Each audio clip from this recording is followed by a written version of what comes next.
All right. Thank you. Our guest today is no other than our beloved Auntie Dotun, as I call her. And I will read Mrs. Adedotun Akande, founder, Patrick Speech and Language Center. Mrs. Dotun Akande is a prominent leader in Nigerians' autism community, known for her dedication to transforming the lives of children with autism and their families. As the founder of Nigeria's first autism center in 2006, she has established the Patrick Speech and Language Center and Pure Souls Learning Foundation, offering vital services such as speech therapy, occupational therapy, and social skills development. Our effort has successfully integrated over 100 children with autism into the mainstream school, promoting inclusivity. Additionally, she has created vocational opportunities for adults with autism, with demonstrating her commitment to empowerment. Despite facing challenges like funding and socialite stigma, Mrs. Akande resilience has given her advocacy and educational initiative. Recognized as a Vilsco woman and participant in the John Maxwell Leadership Program, she counts to inspire change. She continues to inspire change. As a mother of 3, her personal experience enriched her understanding of the challenges faced by families with special needs. Without further ado, I want us to clap our hands and welcome our beloved Auntie Dotun to the platform as she takes us on with the ride. You are welcome, Ma. Thank you very much for that lovely welcome note. And thank you, Pastor Lola, for the address. It just shows that we are on the same page. She said something very pertinent that I must, hold on to. She said everybody should get out their pen and paper. And she said, even though you do not have a child with autism or special needs, you must have some in your church. You must have some around you. You must have some in your neighborhood. Let this be an opportunity where you extend the hand. We are in the environment now where kindness is very, very scarce. We are in a me environment. So thank you very much, Pastor Lola. And I must say, I'm not a pastor, Pastor Lola. I'm just a mother that has taken this on, to educate my community and also to support the parents that I meet on a daily basis. So thank you for having me, Sister Lizzy. Thank you for inviting me. This is a very, very big platform, and I don't take it for granted. God bless you. Thank you, everyone, for coming.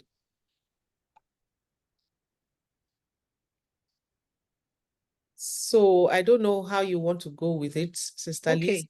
Yes. All right. So first of all, yeah, I think we have we will go through. Okay, so just for us to have an understanding of what we are here for, and we don't want to go up, down, and all that. We're going to be asking our guests some questions, and we've been able to put these questions together so that we hit every area of this topic. So, first of all, Ma, we want you to introduce yourself. Okay. Tell us who you are. Yes. Introduce yourself. Tell us who you are and what inspired you to start working with children with special needs, particularly autism. Thank you very much, Sister Lizzy. Okay, my name is Dotun Akande, as was said earlier. I am a mother of a young man. He's now a young man living with autism. And that came about when we start having children, and of course, we see something different and we really don't know what it's about. And that was exactly what it was like for me. And you can imagine in 1998, or I would say in the 2000s, because we didn't know until it was about 2. The world, especially in the Nigerian setting, did not have the word autism. They didn't even know what it was. I didn't know what it was. I struggled with it. I knew my son was struggling one way or the other because, I mean, he grew up just like every typical child. And all of a sudden, I started seeing things. The words he had before, he lost it. The ones that were coming up, he was not even using it. He would want something, he would run from one place to the other without telling you anything. He would line objects up in a particular manner. You throw one out, the boy runs back to pick it up. And you know, in our area and in our community in Nigeria, the first thing that they will say is that it's not my portion in Jesus' name. And when I told my sister something is not quite right, she said, don't say that. You don't call bad things to yourself. I said, this boy is 2. He was talking before. He's not talking anymore. Something is not right. I went to the hospital. They said, Mrs. Akande is a boy. Boys talk late. I said, but my daughter at this stage was already, she was already a chatty young girl at that time. And they said, no, he's a boy. Your boys are late. Okay, so we waited a few more months. And I was blessed to have met one of the very, I would say, experienced doctor at that time. And our experience is not from the fact that she's a medical doctor. Our experience was actually personal. She also had a child on the spectrum, so she knew the signs. So as I was describing my son, she just knew that that was it. And she just said to me, she said, Dotun, there's nothing available in Nigeria. You have to leave the country. And I said, Madam, I'm married to a man that loves this country. There's no way I can just get up and go. So she said, okay, if you can't go, you have to work at it. I'll give you a speech and language therapist to work with your son. After school, let the teacher take him out from the classroom and teach everything they have taught him in the classroom. Let her just do 30 minutes or 1 hour with him. And then you have a lot of work to do in the home environment. I said, okay, I'll try. And that was how we started. It took us 4 years to get my son's voice back. And in those 4 years, we found out that he had a particular thing he was drawing. He would be drawing. We're wondering, what's this young man drawing? Until we found out that it was the electric poles that he was seeing each time we're driving past. And when he said his first word was actually a sentence, because at that time I was really depressed and I was very worried. And I said, God, why did you give me this, this burden to carry? I cannot, I don't think I want to be coming to church again. I don't think I want to be in this church business. How can I be coming to church and this boy is not speaking, And of course, at the time when you are really depressed, you go to God, you complain, you lie. I'm sure God was just smiling at this naughty girl. So I remember I traveled and I came back. And when I came back, a couple of days later, my son ran to me and said, Mommy, I want my pencil. A boy that wasn't speaking. Ha! I said, God, what just happened? I'm coming to church. I will come very fast, So that was how everything started. The boy started to, and for 6 months, he didn't say anything. After that first sentence, he didn't say anything. And we continued. We continued with the same speech therapist, which continued with, So by the time he was about 5 plus, the word started coming. And then we noticed that he has this very strong love for things that don't change. Mathematics, language. The boy that does not speak would pass Yoruba. He does not even understand it. It was later in life that the boy told me that language has a pattern. I didn't know that. So we got him into, he struggled. He really struggled through primary school. He struggled with English, literature, all those things that they bombard, summarize, comprehension. He struggled. But anything that had to do with math, science, ICT, that does not change. We noticed that the boy was excelling. So we said, okay, we'll help you in your place of strength. So we were working with him in his place of strength. until he got to secondary school. You know, when you get to secondary school, you get to year 9, you get to choose your subjects. By the time he chose his subjects, the boy was just high flying, you know, with A star, A. By the time his results came out, he had A stars, 5 A stars, 6 A stars. So that was when we knew that we had a genius at hand. But before then, before we got to that stage, when I noticed that my son started to speak, I called the speech therapist and said, Auntie Grace, it cannot be just this one boy in the whole of Nigeria that has this thing. You are seeing other people. Say, yes, I'm seeing other families. Can you please share one of them or two that are willing to talk to me? And she shared, and they said, I called one of them and she said, no, there's nothing wrong with my child though. My child is fine. It just starts, it's not talking, you know. They didn't want to discuss anything with me. So I said, no, there must be more to this. So one day I was sitting in my bathroom. I was actually in the bathroom and God said, go and open a center. Open a center. When the speech therapist came, I said, Auntie Grace, I want to open a center. She said, Auntie is needed. I will help you. And she did help me. And when we opened the center, before then, my husband said to me, you want to open a center? What do you know? What did you study? You study economics. You've been working in the bank all your life. What do you know about this thing? My friend, before you can open any center, you have to go and learn about it too. So I was going to National Autistic Society, UK. I was volunteering in schools. I was going to the US. I went to Indian Institute. You know, I was volunteering for 1 year. And I started writing in City People then. And when I started writing, I just saw that some parents were calling me from north, south, east, west, outside of the country. I have a child. North, I have a child. East, I have a child. This thing is bigger than I thought. So that was how the center came into being. And that was how we started. We started very slowly because, one, Nigerians don't trust the fact that, who is she? What does she know in this field of the special needs? I beg you. You know, so it was very slow, but we were determined. And I was more determined because I know that if my son can get to this stage of excellence, it cannot just be Agboli. There must be others. I was determined. Whatever is going to take, I'm going to see it through. And thank God, you know, when God gives you a vision, he backs you up. He does not just allow you to go and be suffering for it. He backed me up. When we were about to open the center, he positioned somebody there that gave us the exact amount we needed to open that center. He provided for the opening of that center, knowing that we would not have many people for 5 years. The funds that man gave us, we used it for 5 solid years before people started to recognize that, yes, there's a place called Patrick Speech and Languages Center.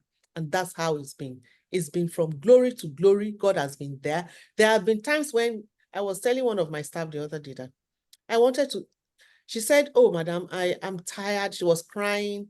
This child, I've been trying. I've not been getting through to it. I don't know what to do. I just feel like I should quit. I said, do you know how many times I've wanted to close the center?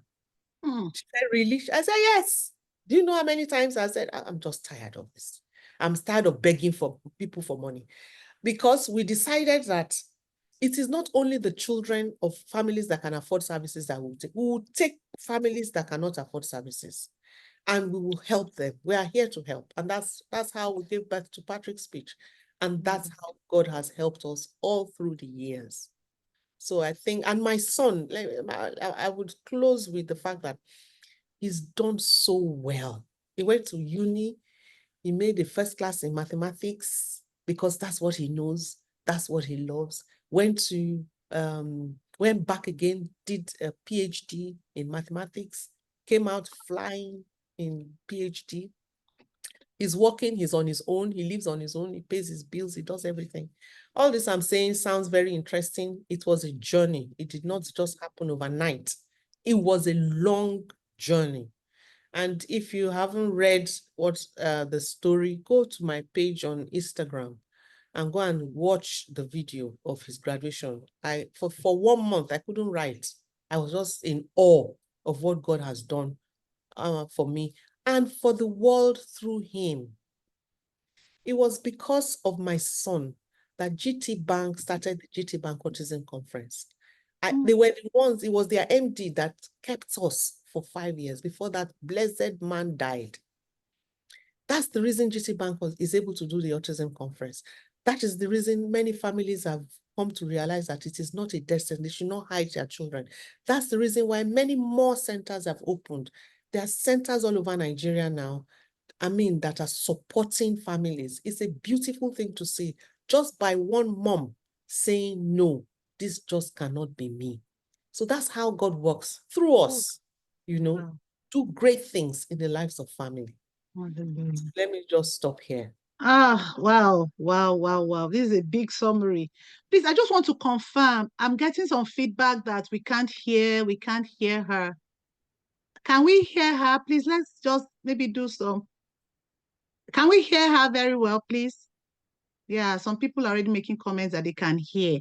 So maybe for those that can't hear her, please, maybe you log out and log in again, because I can hear her very well and other people are same. Thank you, Ma.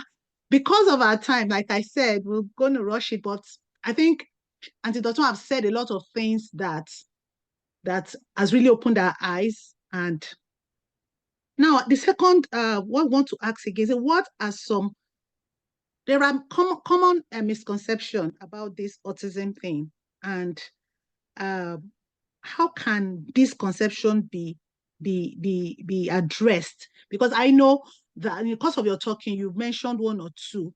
So how can you maybe go deeper a little bit on how it can be addressed, those misconceptions?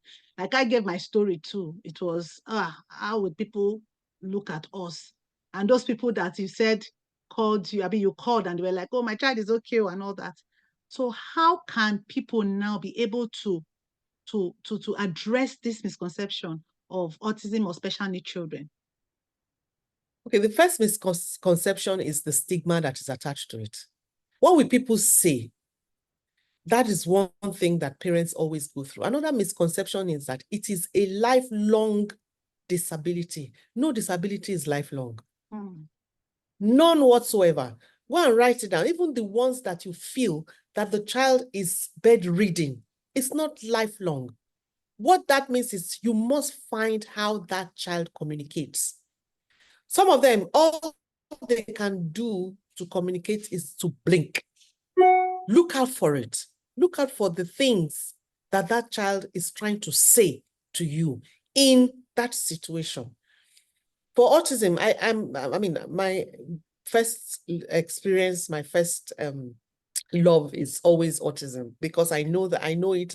You can wake me up in the middle of the night. Like I was telling Sister Lizzy today that we did not even discuss questions, because I know that, as she asked me, I will share my life experience. What I've experienced is that the fact that they said it's a lifelong developmental disorder does not mean it's lifelong. What it means is that you have to look for ways in which you are going to support that child. Okay, God, I remember during the time of my son, I said to him when he was about 4 and the words were not coming, okay, Mr. Agbolade, your hand is working, your legs are working, you are going to play piano for the church. I will make sure that by the time I finish with you, when they are looking for the best piano teacher in the world, you'll be number 1. So I went to Muzon Center, I went to register him, a boy that was not talking. I went to register him. I got their curriculum saying that it looks like maybe this boy will not go to school. It's okay if you are not going to school. But this piano, you are going to play it. Today, if that boy sees piano, he runs 10 miles the other way, because I almost killed the poor boy with piano lesson and practice. Have you practiced? Have you practiced every 5 minutes? So you must find what that child loves and enjoys. If I had stayed with that piano, maybe that boy would eventually become a piano teacher, but it might not be what he loves and enjoys. So we need to find what these children can do for themselves. Another thing that myth that we work with is they cannot. No. Yeah. There is no they cannot. We will work with you to make sure you can. That should be our word. Oh, he has special need. Please leave him. You will leave him as a parent. You will leave him behind as a parent, and you will leave him in the hands of his siblings. When you are gone, the siblings will help you package him and go and put him in a home somewhere. So the best thing that can happen to any parent, let me tell you, is having a child that is different. That's the best thing. Your mental faculty will change. The things that you hold so dear and important will change. That child will draw you closer to your maker. Many people at the early stage, they don't accept. But the minute you accept that child as what the gift that God has given you, you will see a total change, both in the child and in your own life. That is the myth with disability. Oh no, I don't want to have it too. I don't have to have it. It is a special, it's only given to special people. It's only given to people that are the apple of God's eyes. I'm telling you, go and write it down. There is nothing like I say to people on a daily basis. My life changed. My friends from secondary school, when they say, Dotun runs an autism center, I say, huh? Dotun, it's not possible. Dotun that is not settled, never settles. How can she be running an autism center? It's not possible. She's never settled. She's always all over the place. I became settled because I knew that there were so many things that were not in my hands. So they can do stuff. Oh, don't assume that they cannot do anything. They can do great things. And I will share some of the testimonies when we get to that stage. Yeah.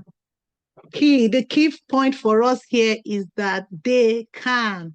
They can. Like I said, when I begin to think about the past, I'll be like, this thing should have been, she should have been able to.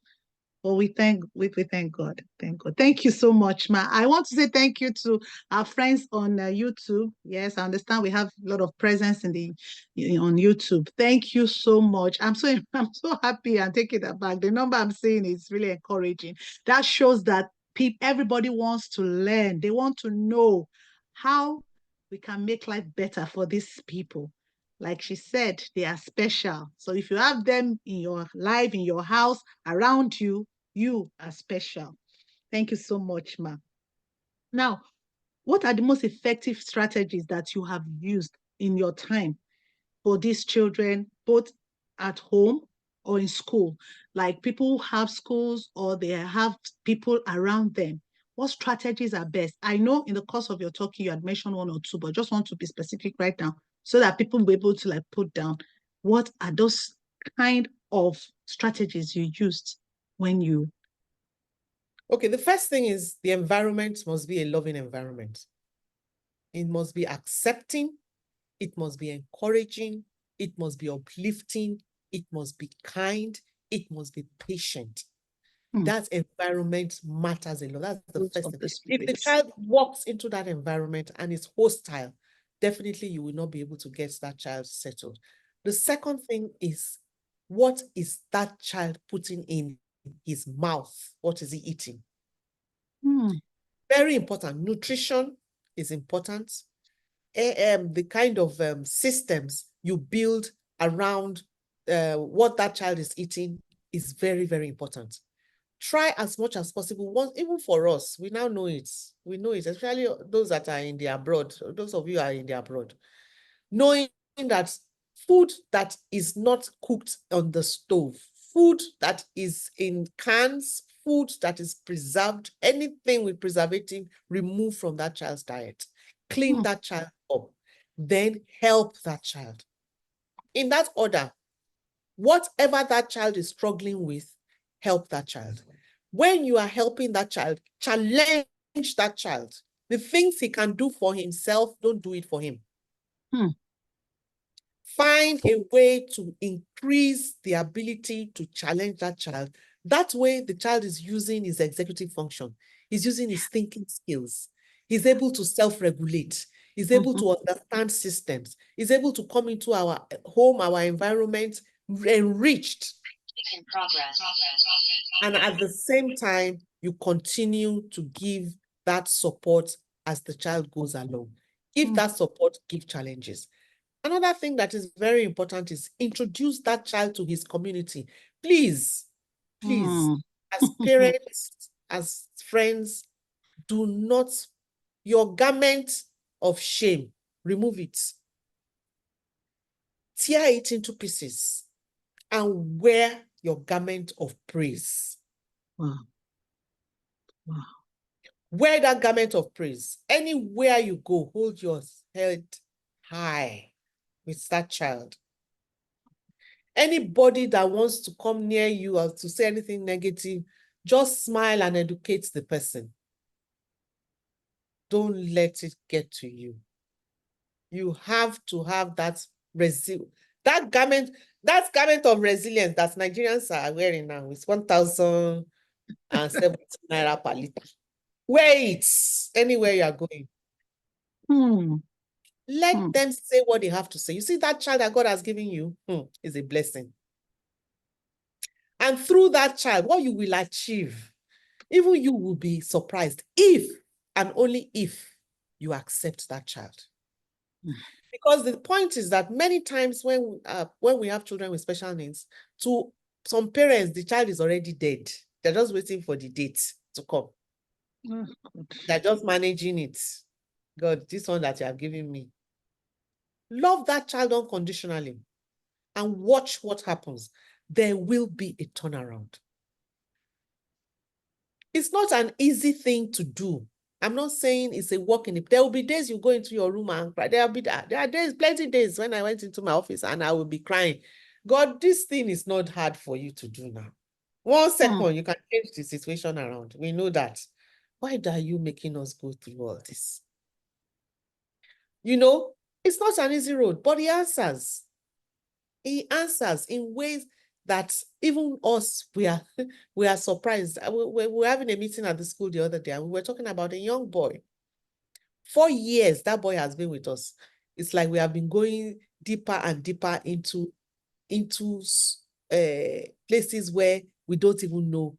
It looks like all that we are doing was the conclusion was nothing. We were not experiencing any change in that boy.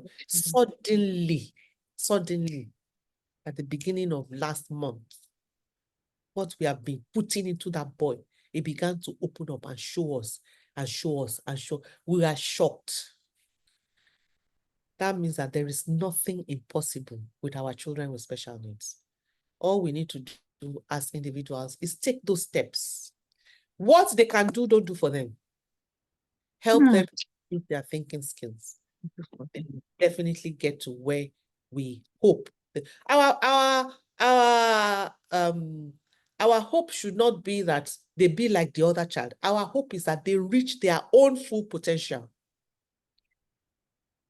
Because everybody has potentials. We know, God knows how he has created all of us and where we can reach in our daily lives. So the outcome should be that that child will reach his own full potential. Whatever that potential is, that is where we are going to get to. Wow. Wow, wow, wow, wow. Thank you so much, Ma. Thank you. I am just having goosebumps here. And the watchword for us, like when she was mentioning, the first thing she mentioned, I just capped it up and said the fruit of the Spirit. For those of us who are Bible people, the fruit of the Spirit is what we must have. Love, patience. You saw how long it took her to get to the level she got to when our dear brother is now a PhD. There is nothing impossible. Then what they eat, please. Even nowadays, what we eat too, our feeding has a long way to, like they say, it's what you eat in you that comes out. So let's also watch that for these our people, our wonderful and special people. Now, we know that, like you said, it's not a walk in the park. And I see you, and I've been wondering, asking myself that, wow, this woman has gone through this. Look at how beautiful and how amazing she looks. Yes, we will have opportunity to ask questions. We can put our questions on the chat, so we would be able to read the questions, please. Yes, we will ask questions. As a caregiver like you, Amma, how is it possible to balance yourself? How, like I said, looking at you, I know it's been long, but I knew that. What did you do to be able to balance the situation for yourself and also for your child? Because one of the things so people try to run away from is that if I spend all my time, because I will take her to clinic, I will do this, I will take, you see, taking the child for piano all the time. I don't know where you stay, but I know Museum Center is in the island. Maybe you have to be driving all the way. So how were you able? Let me just read the question as it is here. Is how can caregiver balance supporting a child with special need while also taking care of themselves? You have to take care of yourself. Without taking care of yourself, that child will not be able to emerge. Our children are like sponge. They mop off our emotions. So the first thing you want to do is find a network. If you can't find a network, find somebody that loves you and loves your child. Not somebody that will be giving you negative words each time she sees you and that child. Find that person. Let that person be by your right-hand side. Anytime you feel discouraged, give that person a call. Find network of parents that give positive vibes. There are some parents that give negative vibes. Find that network of people that have walked that road before, like us, and connect. Hear stories that uplift you, that gives you joy. Make time for your husband and make time for the other children. Another thing that is very important that many of us do not do is connect the children. Your typical child must be able to take care of your special needs child. It does not happen from adulthood. It happens from childhood. It's from childhood that you will say, take your brother along. Because the first thing that the sibling will do is peer pressure. Oh, what will my friends say when they see my brother? What will this so say? So the minute you have already started it from a very young age, you build it up. I was very deliberate about that. I'm not sure I was successful because I think that rather than put the children together, what I did was to allow my daughter to mother my son. And she felt like I took part of her childhood away from her. I'm not sure if that is the case, but sometimes I feel like that is the way it is. But I'm rebuilding. I'm making sure that we are in the right track. If I've made a mistake, I'm trying to rebuild it amongst my children, and I try to make them very, very close. And have you spoken to your brother? When last did you hear from him? Even my son on the spectrum, when last did you talk to your brother? When did you ask after this? This is happening to your brother. Call him. This is, your brother needs this. Talk to him. So we must encourage that, unity. My daughter, the older one, is a medical doctor. When she sees parents of children with special needs, they ask her, how come you are so compassionate about, you're a different doctor? They could feel the aura around her because she had the understanding and the knowledge of having a child with special needs. And such children, when they grow up, they have empathy, they are kind. Many of them are patient with others because they're coming from an environment where they have a sibling that is with them. Yeah. So don't do it alone. You are not created, oh, nobody can do it. Oh, if I'm not around, oh, nothing will happen. Let me tell you a story of a woman who died during COVID. She caged this young girl so much. She caged her to the point that she got her married and the girl had a child. Even in that state, she was still caging her grandchild, her daughter, and the husband. They were all living in her house. And suddenly COVID came. She passed away. We called that young lady on the spectrum. Sister, what can you do? She said, I can only make Ndomi. Tell me how she's going to take care of her. Her two sisters were abroad, so she was alone with mommy. So those ones, immediately their mother passed, they had the opportunity, they ran back because the husband also was caged. So that one we just go out. Instead of staying around and we just go out. You know, so everything was in disarray. We had to call her. We had to find her. I went to a school around the neighborhood. I begged them, please let her work with you 2 days a week or 3 days a week. We started to learn how to cook, they got her, her sisters got her somebody to come and sit with her to help her with cooking. It's because there was no integration. That girl could not do anything. And she had a child. So don't feel like if I'm not there, you will not be there forever. The child is not supposed to die before the mother or the father.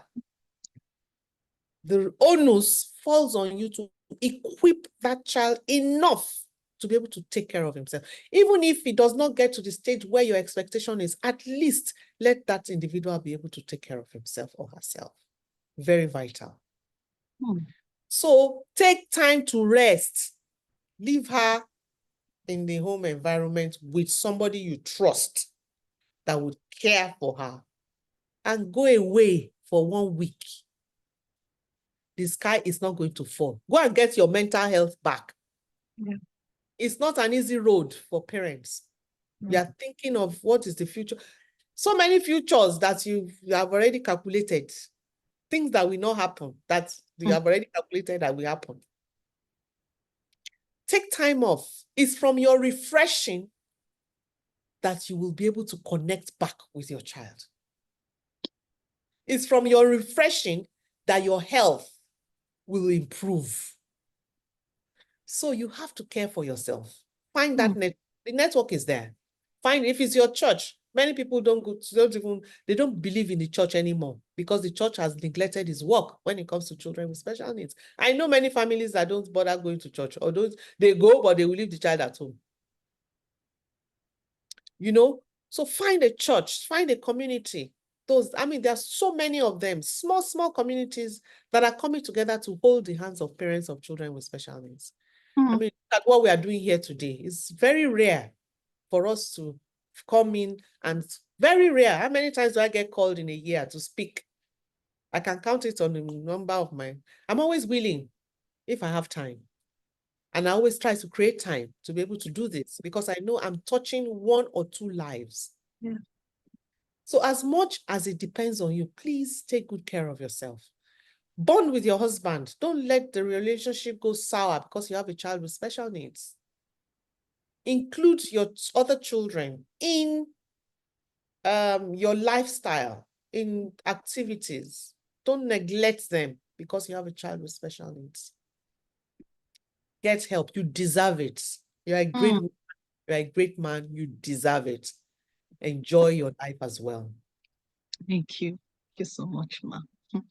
I think that has really opened our eyes. We need ourselves to be able to do the work. We shouldn't kill ourselves because of this situation, because they are there.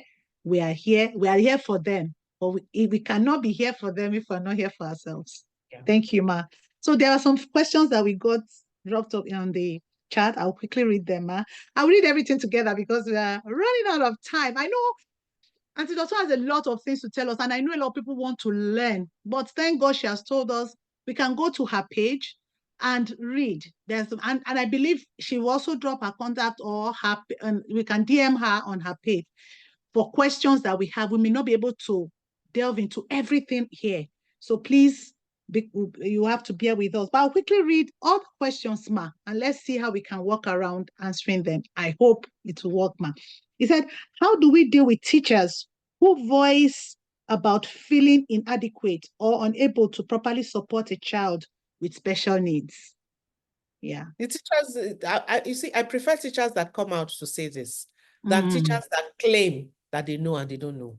So these teachers, they need the support. The school needs to be challenged. I mean, in Nigeria today, we have many schools that say, we are inclusive schools, so we are supporting people with special needs.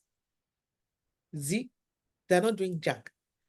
We set up a training school about 3 or 4 years ago, and the reason for that training school is to help equip the hands that work with our children, to sharpen them and make them better.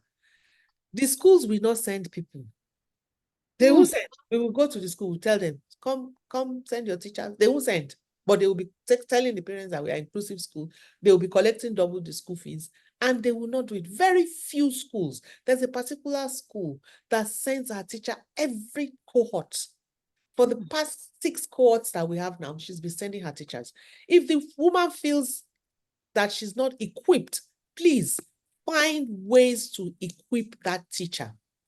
The onus might fall on you as the parent to say, are you interested in being equipped? Even ask, are you interested in knowing more? And find ways. You see, one thing that COVID did for us, very, very interesting, is that it allowed us to have free training. There's so many trainings online that the teacher can take. Is it to provide accommodations? Is it to be able to do IEPs? Is it to be able to draw up plans? Is it to be able to look at activities to support that child? Is it to be able to find resources that can help reduce the anxiety placed on the child? You know, it's all over the internet. We have a parents group that we run free of charge. You can join anytime you are ready. We always have somebody there Monday, Tuesday, Wednesday, Thursday, Friday to talk to you. What do you need? Okay, today we are talking about speech. Somebody is coming in the evening to tell us about speech. Do you have any problem with speech? How can we help you with your child? You know, so if the teacher feels inadequate, find ways in which to help that, build that teacher up, especially if the teacher has an interest in that child. Amazing. Amazing. Thank you, Ma. Is this training and support or community? Do they have online presence or it's just physical? It's on WhatsApp. It's on WhatsApp. WhatsApp. Okay, Ma. Our training is physical, but the ones we do for parents is on WhatsApp. It's okay. virtual. Yeah, I believe we parents and caregivers generally will need a group like this. So, Ma, we would get your maybe if you can help us put that WhatsApp number online. I'm sure a lot of people want to join. I guess we can join. They can, yes. Okay. Parents can join easily. Parents, we can join, and I believe there you would have your questions. More of your questions will be answered, and I'm sure, like Auntie Dotun said, she's always there. I will read 2 questions, Ma. Are there different types of autism? And if so, what type is your son? That's 1. Then 2, what about ADHD children? Is it the same way you handle them? Okay, so first, autism is a spectrum. So we have the spectrum from the very, very low functioning to the very high functioning. Before you get to high functioning, you would have started from the lower end most times. Sometimes you start straight from high functioning. So we started from the low functioning end, and then we built our son up to the high functioning end. In the past, it used to be called Asperger's syndrome, but now it's just flat autism. There are different types of autism. And if you've seen one child with autism, you've seen just that one child. The diagnosis is never the same. No matter, even twins that came out, identical twins, do not have the same diagnosis. Because each child is unique in place of autism. It's so unique that the therapy plan for child A, you cannot use it for child B. That is why the individualized educational plan is so important that we draw it up and we review it on a case-by-case basis. You cannot use it. You've seen one child with autism, you've only seen that one child. The next one is not going to be the same. It's going to be different. So my son started at the low. Look, your son can be from the lowest functioning. If you do some of the things that we sometimes tell you to do, that child might, I would not say will, because it's not all children that will move through that angle, depending on how affected the child is. Some children will move, especially those that are that you see that once you change their diet, you see that diet, what we eat, that diet, there's a big issue to it. Once you change their diet, I have a lady that called me from, I think she's in Dublin. She was all over the place with her child. I told her, look, take away this food, take away this food, take away this food, take away this food, add this and see. She called me, it's not up to, We haven't spoken up to a month. She called me to say, Auntie, there's a change. I said, there will be a change. There's another one coming from Canada. In 3 days, that change came. So nutrition, environment is very important. Your environment must be a very willing, productive environment. You must believe in that child. You must believe that that child that God has given you is for signs and wonders. No matter what you see, just continue to say it. Continue to speak it into the life of it. No matter what, just continue and walk that road. ADHD is not the same therapy that you give autism that you give ADHD. For ADHD, because of the hyperactivity, a sporting event must be in that child's life. Mm. And the sporting event must not be, oh, we are swimming. No. You go and get a curriculum. He has learned breaststrokes. He will learn backstroke. He will learn freestyle. You will make sure that that child, when they are calling for Michael Phelps, how many of us know that Michael Phelps has ADHD? The Michael Phelps of your family, that child will be there. If that child does not like water, try football. If he does not like football, try tennis. If he does not like tennis, try trampoline.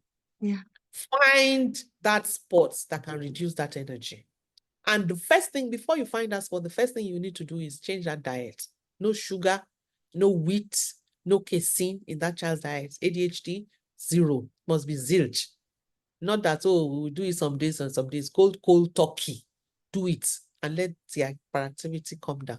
If their hyperactivity doesn't come down, add a sport. The child must be in a sport. If it's 100 meters race, so find it to help that child achieve what he or she. Because if he doesn't excel in academics, you have something that you can fall back in that the child can do in the future. Hey, wow. This teaching is heavy, it's big. So sports can help a child who has ADHD. And the food as well. In fact, that was shocked me. Like 3 days after, someone can testify that everything is fine. Yes. She called me to say, Auntie, he can sleep. I said, what?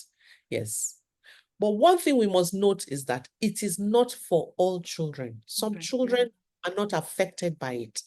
So once you try it for maybe 6 months straight and you see that your child, there's no change, then that means that the food is not the reason. There is a deeper reason that you need to address. So you must look out for that as well. Okay, ma. Yeah. Would you suggest, thank you very much, ma. Thank you. Would you suggest that the classes of the special need children should be separated from other classes in a church Sunday school? It depends. It depends on the kind of Sunday school that you have. Inclusion is very key and very important. So what you can do, it depends. I run an exclusive school, so I wouldn't say that is wrong for them to, but in the church environment, especially if the church is small, if the church is small and the teachers are enough to reach each child, it's better that you include them in the community of other children. But you must know that child. Some children cannot stand the noise. Find them covering their ears to loud sound. Yeah. So you must be able to understand what triggers behavior in that. Some of the reasons why the children are not mixed together is because of behavioral issues. Find out what triggers that behavior. Keep that child very close to you if you are the Sunday school teacher. Keep the child seated very next to you and do your observation. Or get somebody to come and sit in and observe that child. It will tell you the triggers. It will tell you what makes that child irritable. And it will also help you to be able to plan your class. Then there's something we call peer tutoring.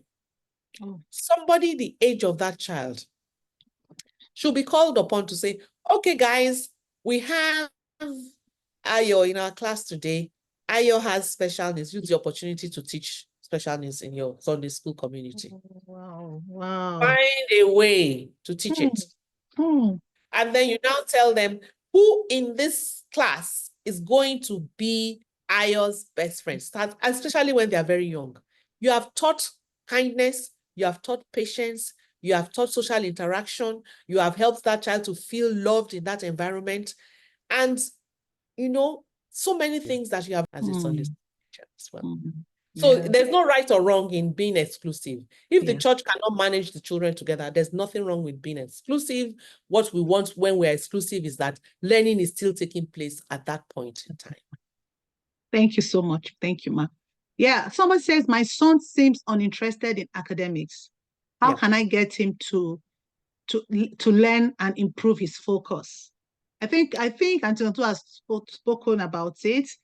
It depends on but I think, yeah. Go ahead, Ma.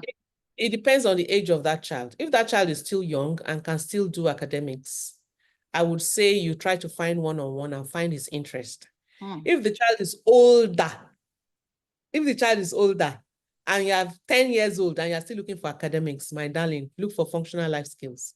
Look for what that child can do and enjoy. I'll give you an example. One of our children, the mother died. And then the church brought her to the school and said, Mrs. Akande, please, the mother of this young lady, a young girl died, and the father doesn't know what to do, and she's on the spectrum. Can you help us? And I said, okay, yes, of course, I'll be happy to help her. So she was in class, and we were teaching academics. She has very strong, how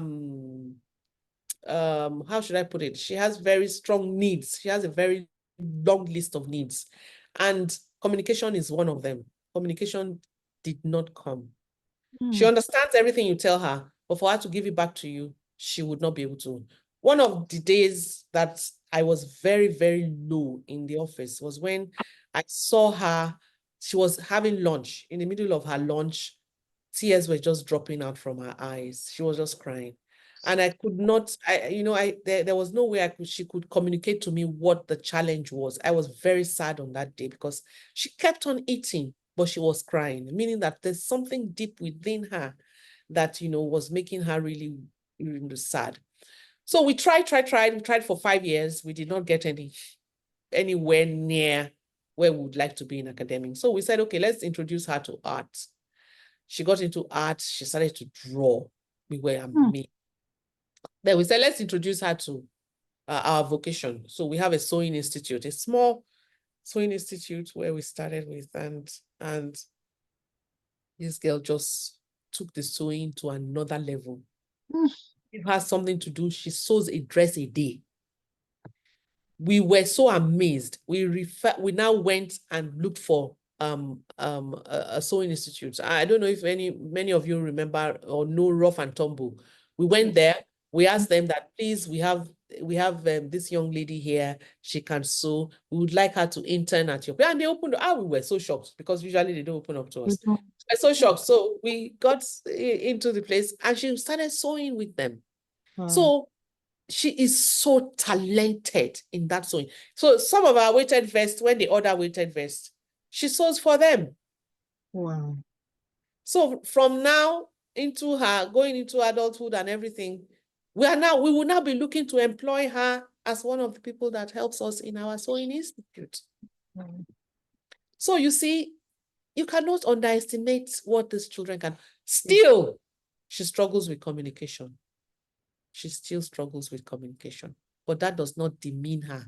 And that does not mean she's not as good as she is in what her hands can do. Amazing. So academics is not the end of the world.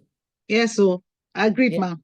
There are so many other things you can do without academics. So many other things. Wow, wow, wow, wow, wow.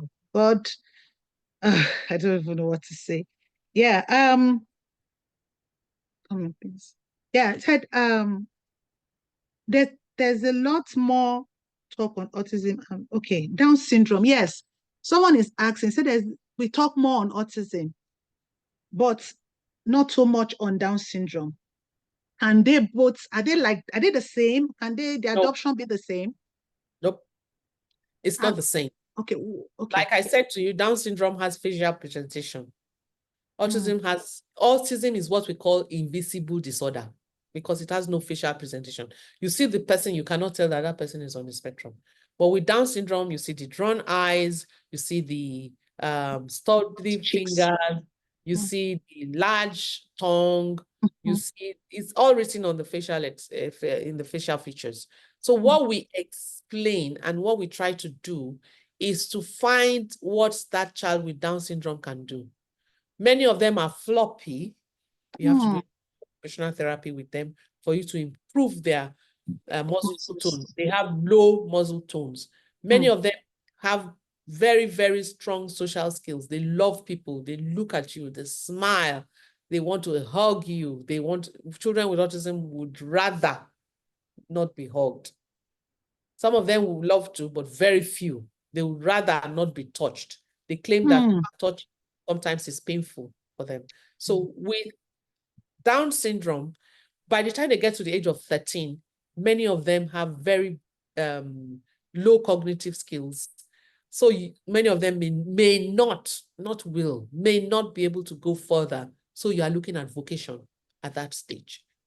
With Down syndrome, many of them come with congenital heart disorder. It doesn't happen in autism. And that also affects their life skills. It affects their developmental stages, their developmental milestones. So with Down syndrome, it's not the same as autism. But sometimes you can have a comorbidity, Down syndrome And autism. wow. Yes. Well, I that's what you just said hits me. But one thing that just came to my mind, that no matter what it is, they can, Yeah. whether combination or they can do it. We're going to be running, ma. I have a question here. My question here is, what are some of the early signs of autism that parents and caregivers should be looking out for? You said it at the beginning, but the first thing is that the child is not speaking. The child is 2.5, is not speaking. The child is not sleeping. There's no attention. There's hyperactivity. The child is tiptoeing. The child covers his ears to loud noise. The child is flapping. The child is looking from the corner of his eyes. Is fixated on objects. It could be light. It could be the fan. It could be the ceiling. It could be the dots in the ceiling. The child is fixated on something. The child sometimes does not socialize with other children. So there are 4 major areas. The first is communication, not speaking. Then social interaction. Then behavior. Then sensory overload. Sensory overload is sensitivity to sound, sometimes taste, sometimes touch. Like I said to you, some of them feel that when you touch them, they sometimes scratch it away when you touch them. They feel like it's painful. So they tend to want to scratch it away. Sometimes many of them do not have the ability, to understand body temperature. So they don't know whether they are hot or they are cold. They can stay in the cold for a very long time without, knowing that they are freezing. They can develop hypothermia in that environment. So you must know, like I said, it is not one thing. It has to be a combination of those 4 things that can tell you that the child is on the spectrum. And you have to be diagnosed by a specialist. You can self-diagnose in some instances, especially when they are young. If you go to MChat online, you can use the questionnaires there to diagnose your child and insist, especially for those of you that are abroad, insist that the child gets services because you know that this is what you do. And for those of you that are abroad, you must try and get early intervention. I cannot say it in intervention. The earlier you start working with these children, the faster the recovery rate. But what I can tell you is that it's not an impossible task. We got a man at 35. Today, that man is 45. At our center, he's now beginning to draw. So you can see, no time is late, but therapy takes longer when they are older. So please, early intervention is important. The earlier you're able to get them out of that, their cocoon, that isolated world, and into our own world, the better they always turn out. Yeah, thank you so much, man. In fact, I now get to know that we are the one that sometimes even make them feel inadequate. Yes. The way we make them, the way we talk to them, the way we act to them. So let's just put it in mind, they can. And if we have typical parents that have children that are not on the spectrum, please let them even have one friend with special needs. If it's hearing impaired, visually impaired, anything, let them have one friend to teach them the values of life. to help them appreciate. Even if it's not now, later on, they will look at it and remember and appreciate that life is not going the way they go. Sometimes it could be that something is about to come their way. By the time they notice, oh, when I was growing up, I saw this, and this. Oh, so this is how it was handled. And they can easily, overthrow it without it coming into their space. Thank you. Thank you so much. Now, we're rounding up now.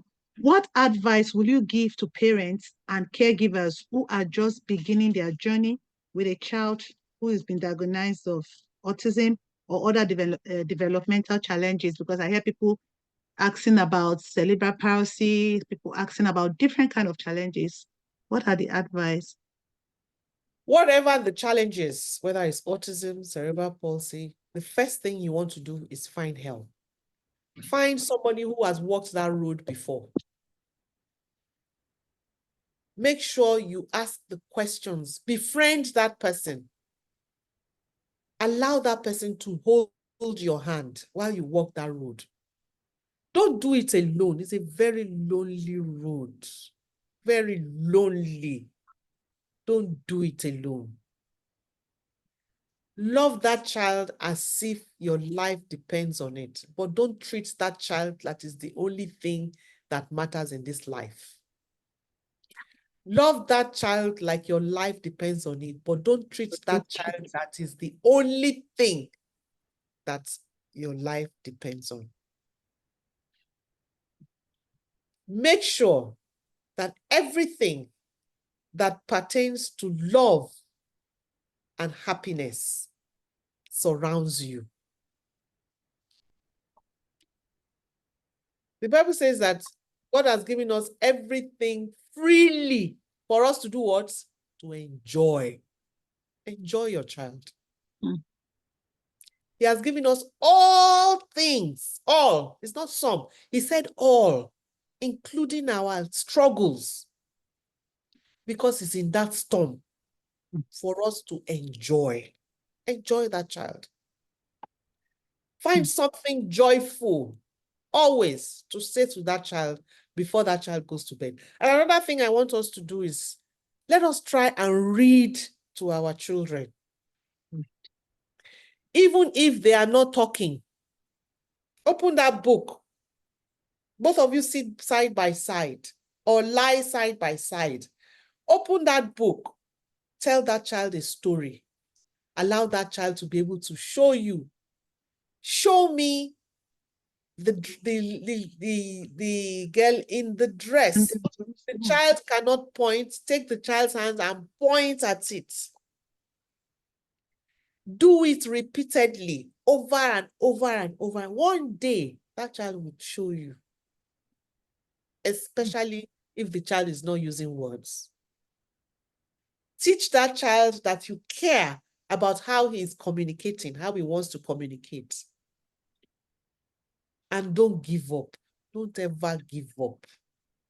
Tomorrow will always be better.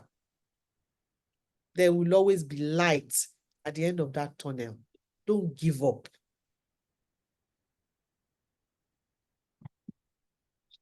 Thank you so much, ma. Thank you, ma. Before I give ask my last question to you, ma, I just want to quickly look at what we have. We have someone success says, how old does a child with a Down syndrome? Okay, this is a question from the chat. How old does a child with Down syndrome start talking? Any idea, please? How old does a child with Down syndrome start talking? The child is supposed to talk at the age that the child is supposed to talk. If the child is not speaking by 1.5 or 2, the child has difficulties. Get a speech and language therapy immediately. Look at a typical child's developmental age. That is the same age that the child with Down syndrome is supposed to talk. But because of their large tongue, they usually have problems with speech. Get a speech and language therapy immediately and get that child the help that he or she needs. Some of them do talk, at the beginning. Some of them, many of them do not. And many of them struggle with the way they speak. A speech and language therapy would help as much as they can. Yeah. Sometimes you just feel this therapy, this therapy, this therapy. They just want to take money, but they go a long way to help us smile at the end of the day. Like she said, a community, we can't do it by ourselves. Even if you try to teach them, you may not be able to because you are not a professional, you're not a therapist. So that is very key. If you cannot Echo, afford it, sorry, if you cannot afford therapy, find help. In Nigeria, there's so many people that cannot afford therapy. For instance, at Patrick's, half of our community in the center, we look for funds to help them. That's why I say sometimes I'm tired of looking for money. I'm always looking for money. I'm always asking, oh, please, oh, who can help? Who can help? But the truth of the matter is, God allows people to walk in sometimes and just pick up a bill. So sometimes it's in our just sitting down and saying, hey, God, we need somebody. Somebody will just walk in. Sometimes we don't even ask. Somebody just walks in. So don't sit on your oars. Like the woman that brought her 35-year-old son, she said, I've been hearing Patrick's, that place is very expensive. And I know it. I'm a single mother. I'm an old woman. Today, that woman is she 75 or so, 75 years old? And her son is 45. So you can say, I'm old. I don't have money. I don't have anything. But like the lepers, if we go, we die. If we don't go, we die. She said, let me just go there and find out what is going on there. This woman that is saying Mrs. Akande. And I didn't even meet her. It was one of my staff that met with her. And then he said, no, we don't take people that age. Sorry, you have to come back. And I was sitting in my office and I looked out the window and I saw a woman with a big child. And something said, get up, get up. And I got up and I ran after. I said, Mama, what's the problem? She said, this my son. They said, you don't take it. I said, okay, you know what? Just give us for 1 month. We've never taken somebody that age before. Give us for 1 month. Let's try and see. In 1 month, that boy sat through an entire service. He would not sit more than 15 minutes in the church. The woman lives in the church. She's always in church. Monday service, Tuesday practice, Wednesday this thing. She's always, so anywhere she goes, she carries that boy as handbag. Oh my God. When the boy is behaving in the church, the pastors will sit on the pulpit on the stage. The young man will stroll onto the stage and go and meet the pastor there. Everybody will be running and start. The pastor will say, leave him. These are the owners of the church. So the boy will sit down like the pastor of the church. So all of a sudden, everything changed. The pastor had to call her, Madam, what happened? She said, it's one woman, it's one school that I went to. This is what happened. That boy began to sit. And we began to teach her what to do in the home environment. Mama, do this. If he eats, Mrs. Akande, if he eats, he will eat. He will not wash his plates. He will come and be fighting me. I said, don't worry. When he eats and he does not wash his plates, let the plate be there. When it's time for the next, and the boy likes food, when he says it's time to eat, Shehu, go and wash your plate. If you don't wash your plate, no food. No. So for 3 days, no food, no washing plates. Quick. Shehu started washing plates. Oh my God. But not washing it clean for some time. After a while, he started washing it clean. Oh my God. Cleaner, and then it became cleanest. So those are strategies that you can use to support this. Amazing. It works. And it's not that we went to school to learn this, so we just thought, Madam, let's try it this way. Let's do it this way. Let's do it this way. We know what applied behavior analysis. By the way, I'm not a proponent of applied behavior analysis. I say it all the time. I'm a proponent of self-regulation. The child should be able to regulate himself in different settings. If we can teach that skill and we can teach that child to communicate, half of the behavior we are looking for will go away. Yeah, thank you. I will just run through what I have here. Echo Warriors, I belong to to PES board, a Canadian organization for autism, sickle cell, disability. Most Black families hide their children. Yes. And it's sad to see all this. They lose. They lose. Yeah. Thank you. Yeah, they do. Thank you, Pastor Liz, for your job. I really agree with the speaker that academics is not the end of the world. The children with special needs might not be able to do school academic, but they can pursue with their talents and all that. Thank you, Tomilola. Please, how can we get the recording? Okay, it's on YouTube. It's on YouTube and will be sent the way it was sent. The information was sent to us. Okay, like a BC, our pastor has done that. Thank you. What about children who start speaking young, then stopped suddenly? I think she has spoken about it. Yes, It's called and it happens regressive like that. autism. Okay. Thank you so much, Ma. Please, a child with ADHD also has spectrum. How can hyperactivity be reduced? She said it. Sports is one of the ways you can reduce hyperactivity. Put them, let them exert their strength in sports, different kind of sports, and watch what they eat. Watch what they eat. Important. Mr. Adeyemi, thank you for putting this together, Basili. Special thanks. Very interesting. Thank you, Ma. I was just looking for questions. Auntie Akande, a lot of greetings and testimonies and appreciation to you on the chat. Yes, okay, Pastor Adeosun, this amazing. Dotun, your vulnerability and insightful teaching is appreciated. God bless you, Ma. Now, my last questions, because we need to go now. I know everyone is really, really enjoying it. Now, could you share some success stories from your experience that highlights the importance of early intervention and support for children with special needs? Your success stories for your own child, for the people you have worked with. I believe all our questions are interwoven, but just want you to just give us your special story. There are so many success stories. I mean, I've said mine, but then I would like to say a little bit about the very young ones. There was a boy that was brought to us. He spent 3 years with us. I don't know. Many people will remember.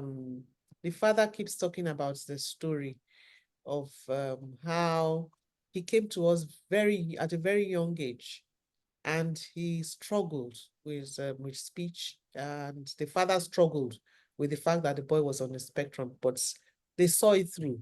Today, that boy is in Germany. He speaks 3 languages. He speaks Dutch, Wow. English, and he speaks another language. I'm not sure what the third language is. He speaks 3 languages. So Mr. Ogunubi, that's his name. And if we can see that such children, he's not the only one. There are so many. Then I will take the ones that suddenly came from Canada. The family came in from Canada to Nigeria because they wanted a change. The girl was on medication, and they were frustrated. So they brought her to Nigeria. She spent, I think, 2 years with us. We took her off medication because we believed.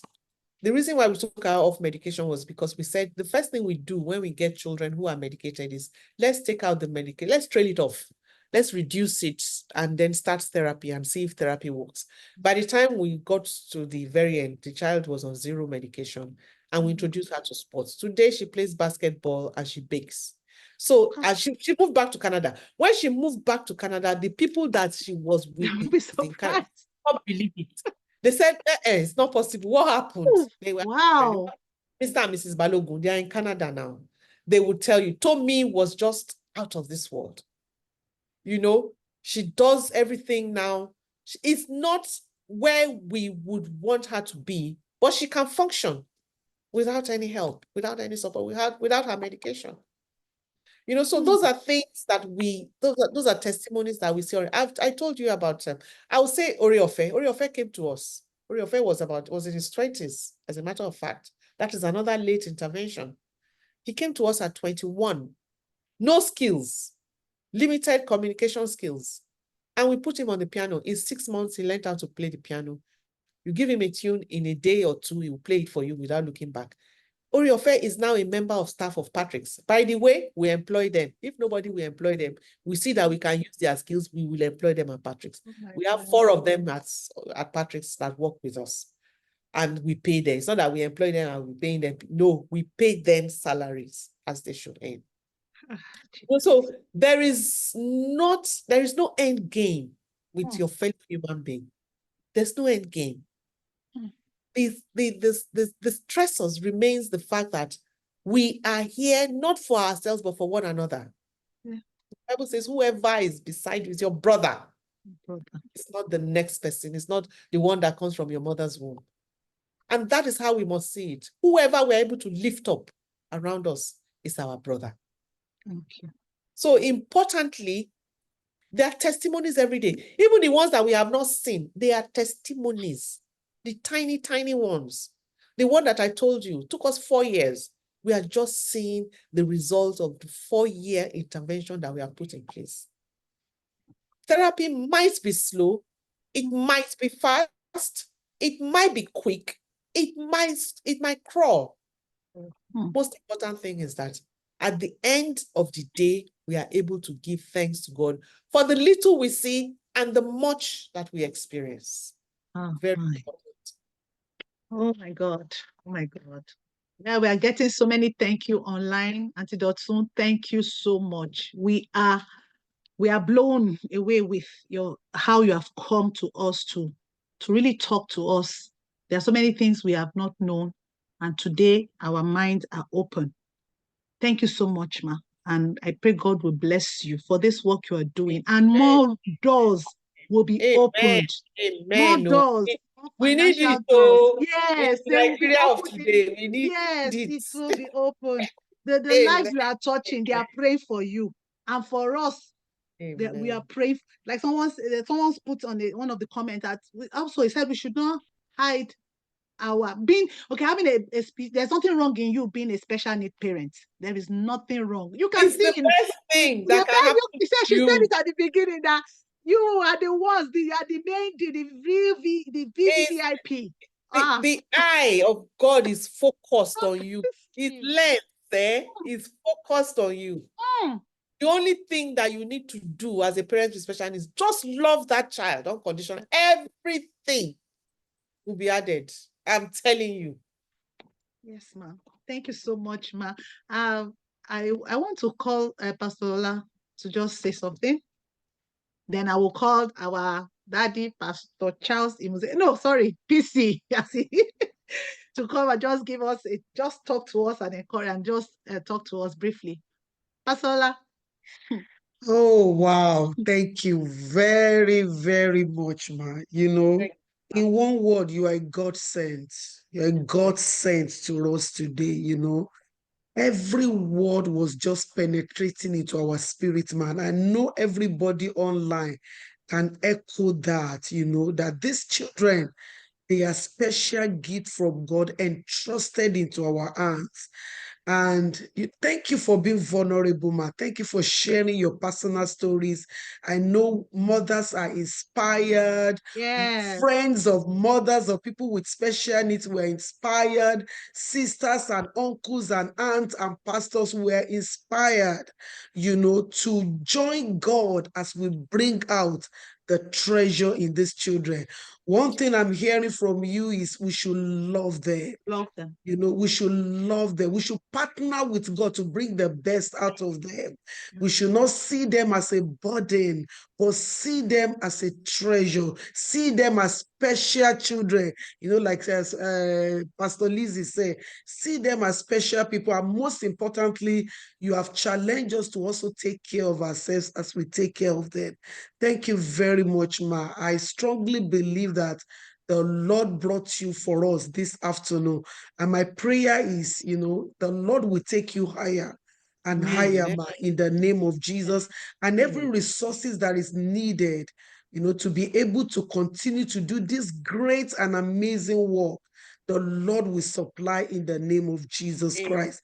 And the Lord will attend to you and everything that concerns you. I'm promising on behalf of everyone online today, either you're a Sunday school teacher or you're a pastor or you live with a neighbor with special need, that instead of ignoring them from this day forward, we will turn towards them with compassion and love, knowing that they are special children. And you made a statement that really turned my head upside down. You are like, you're privileged to have that child in your house. It's because God loves you and God has deposited on our inside what we need to support them. All we need to do is to reach inside and bring it out and see God do what he knows how best to do. Thank you very much, ma. More grace. And Pastor Lizzy, thank you so much. You know, you actually validated the fact that we didn't make a mistake. You know, this was your program. We celebrate. But when I saw it, and I'm like, no, it's high time we break all these silos that separate churches and separate people. The more we work together, the more the kingdom of darkness will shiver. And you are, and thank you for being open to say, yeah, let's collaborate together, you know, to be able to do this. And Mrs. Akande is not sending me to do this, but, you know, if we really want to donate to our ministry, please, can we have something? How do we go about that? How do we go about that? You know? I will tell Sister Lizzy. Okay, Yes, if you want to help a family, you know, it doesn't even have to be a family at our center. What we can do, I will tell Sister Lizzy how to go about it. Thank you very much, ma'am. Oh, thank I you. appreciate Thank you. you. I will Thank also share our website with you. Okay. Yeah. That website it has a lot of resources Yeah. that people can go to and draw from. Yeah. Yeah. Thank you so much, ma'am. PC, before you take on, as we're sending the link for the program, because I know a lot of people wants to go through and read and listen again. We also send the website and also whatever information that I get from Auntie Dotun to us. And I see a special child with Linda. We love you. We love you. That child, we love you so much. Thank you, Linda, Yes. for bringing your wonderful and amazing apple of God's eyes to our meeting. We love you. All right, PC, please. Okay, Auntie Dotun, thank you very much. God bless you. And Pastor Lola, thank you very much for all of you that made this possible. This collaboration is the best collaboration I've seen, and the results are there. Auntie Dotun, thank you very much. I know I've worked with you before. Every time you work with Auntie Dotun, he will tell you that we don't have money. We don't have money. Mr. Charles, we don't have money. Yes, so And I want to thank you for the amazing job you're doing there. I remember when we came there, when you took us around, what you are doing. I think it's one thing for people to go and see what is going on there and then appreciate God for his faithfulness. We want to say thank you. Thank you because no matter, nothing happens by mistake. Yeah. This was a purpose that God ordained for you, and you are working it out very well. We want to say thank you. And I want to say thank you to everybody. I know that at the back room, Bolade Matuloko, you know him. You work together in the Capital Alliance. You have come a long way, Auntie Dotu. Who sees you now will not know that you have come a long way, but you are. yeah. And I want to thank God for this that has been made possible for everybody. Even me. One thing I love my wife's family for. You know, when my wife started, she talked about having a sister that is 40-something years old and having a challenge, was that there was never a time they locked that girl inside the house. There was never a time I see that the girl was deprived of love. If there was anything they showed was love, and you said it, that the first thing that needs to happen in that environment is love and acceptance.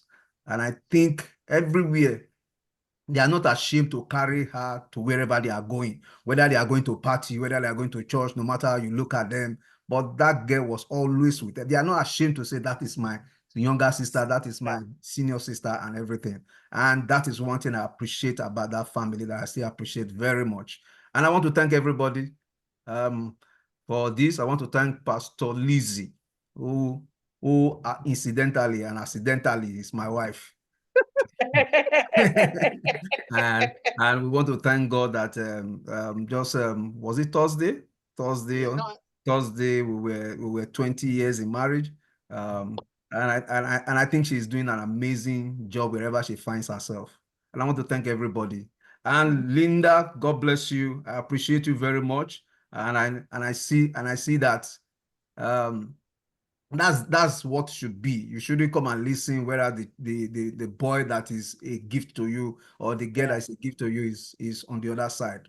Thank you very much. And I want to appreciate every other persons here. We are not fighting a battle. We are doing what we need to do to make our society better. God bless you. Pastor Lizzy, it's your platform. Thank you. Thank you, PC. Thank you, Pastor Lola. Thank you, Auntie Dotun. Thank you to everybody. I wish I can call everyone's name. What I have here is 80-something people. I can't call names, but all my friends from Okera Grammar School, members of Day Spring Assembly, members of Christ Temple, my mothers and fathers in the Lord, my mother, my own mother, Jessica Ubame, my siblings, Imuzeze siblings, Ubame siblings. I just want to say thank you. I think everybody falls in this group. Thank you for coming to honor this invitation. I know we have all learned, and please let's take these learnings and move on. Let's go show love, show compassion, be patient when you see them, knowing that they need love, they need it. And I pray that God will strengthen all of us to be able to make these special ones indeed special. Thank you everybody for joining me. We're going to be having our next conversations with Lizzy in the next edition in the next few quarters from now. Please be willing and join me. Like I told you, I don't bring anyhow. I bring people with who knows what they are doing. And you can testify to this today.